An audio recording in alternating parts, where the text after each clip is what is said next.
Hello, folks.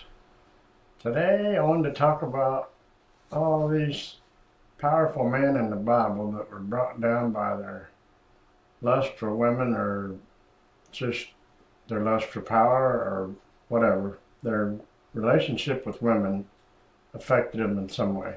Anyway, we'll start with, excuse me, Samson and Delilah.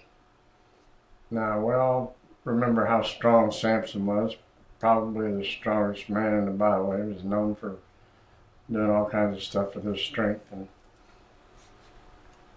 then here comes this girl named Delilah, and Samson fell in love with her. And then the Philistines bribed Delilah and said, "You need to ask him what the secret of his strength is so we can capture him." And so she kept pestering him and tricking him, and she finally got him to conceal his secrets. And the Philistines captured him and blinded him, and that was his downfall. But and King Solomon, he was the wisest man in the Bible, but he liked his women. he had he had 700 wives and 300 concubines that influenced him. And a lot of these women were foreigners, and they had different gods. And some of them convinced him to worship their God and turn away from God. And so he did evil in the sight of the Lord. So he might not have been as wise as he. There's old King David and Bathsheba. We all remember that story. David was a powerful and popular king, known for killing many soldiers and leading his men into battle and stuff. But he fell for this girl next door taking a bath in her garden, and he decided to have an affair with her, which led to her getting pregnant. And then so she had her husband, Uriah the Hittite, sent to the front lines of the war so he could get murdered, killed, and he did. And God wasn't happy about that. But it all turned out well in the end. Who's this? Anyway, King Ahab and Jezebel. King Ahab was a weak-willed leader who allowed his wife Jezebel to manipulate him and plot the murder of Naboth to steal his vineyard, exercising extreme wickedness in his name. And then there was Sisera and Jael. That's one of my favorite stories. I did a whole podcast on that one day. Sisera was the commander of Jabin's powerful Canaanite army.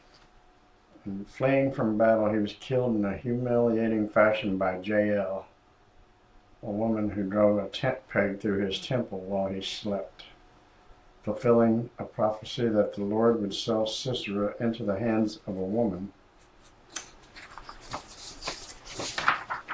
Don't nap in front of a woman. Adam and Eve. As the first man, Adam was persuaded by Eve to eat of the forbidden fruit, leading to the fall of humanity. Thanks a lot, Adam. And then there's King Herod and Herodias.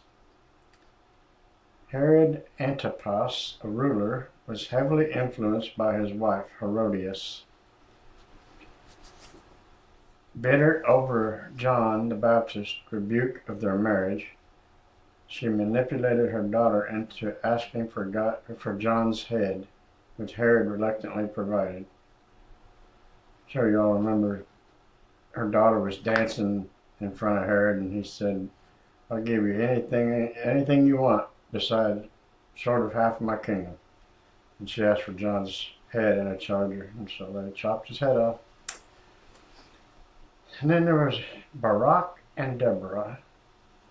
I don't remember this. Barak was a military leader who refused to go to battle against the Canaanites unless the prophetess Deborah accompanied him. As a result, Deborah accurately predicted that the glory of victory would go to a woman, Jael, rather than him. I do remember that now. Yeah. Anyway, these stories highlight that even the most powerful men were susceptible to moral failures, emotional manipulation, or downfall. But, you know, we men are weak-minded. Anyway, thanks a lot for watching. Hit that thumbs up button to like the video. Subscribe if you haven't already. And share this with your family and friends. And I will see you next week.